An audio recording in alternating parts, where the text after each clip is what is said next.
का वोटर है तो ये जानकारी उनके लिए बहुत बहुत जरूरी है।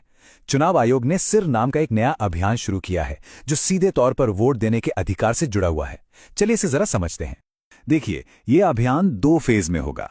पहला फेज 4 नवंबर 2025 से शुरू होगा, जिसमें बूथ लेवल ऑफिसर्स यानी बीएलओज घर घर आकर वोटर्स की जानकारी को वेरीफाई करेंगे।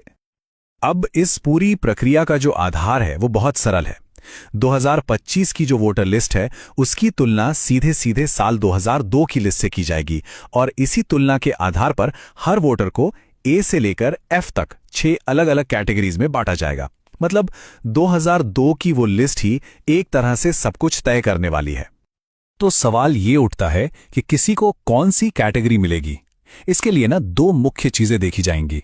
पहली, वोटर की उम्र, और दूसरी, 2002 की वोटर लिस्ट में उनके परिवार का नाम है या नहीं।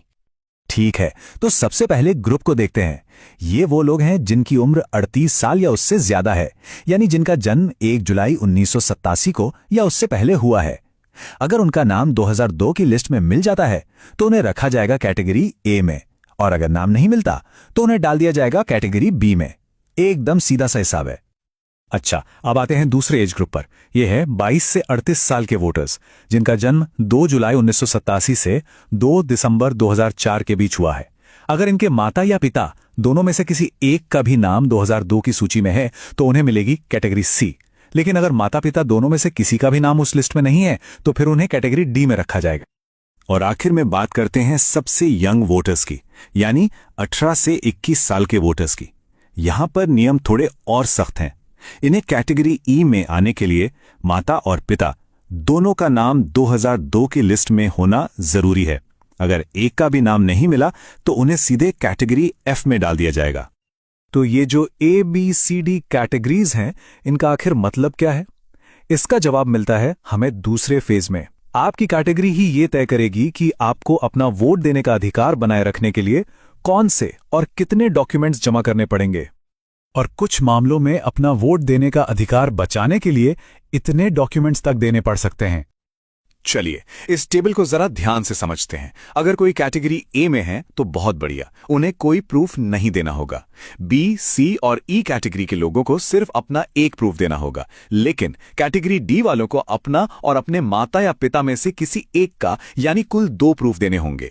और सबसे ज्यादा कैटेगरी एफ वालों को अपना और अपने माता पिता दोनों का मतलब कुल 3 प्रूफ पेश करने होंगे। और सबसे जरूरी बात, अगर ये प्रूफ नहीं दिए जा सके तो मतदाता सूची से नाम हटने का पूरा खतरा है। तो अब सबसे बड़ा सवाल, आखिर किया क्या जाए?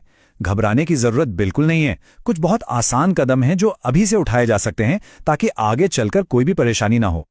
तो सवाल यह है कि पहले फेज की तैयारी के लिए हम अभी से राइट नाउ क्या कर सकते हैं?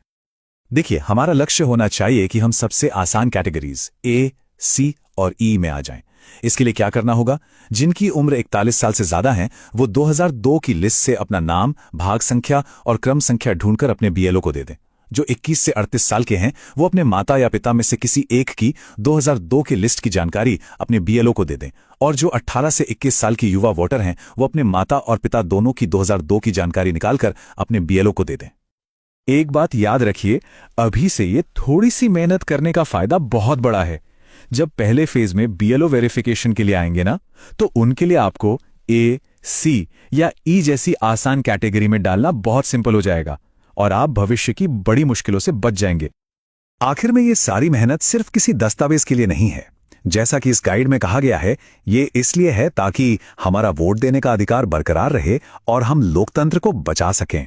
तो जागरूक रहिए, अपनी जानकारी तैयार रखिए और इस जरूरी संदेश को दूसरों तक भी जरूर पहुंचाइए।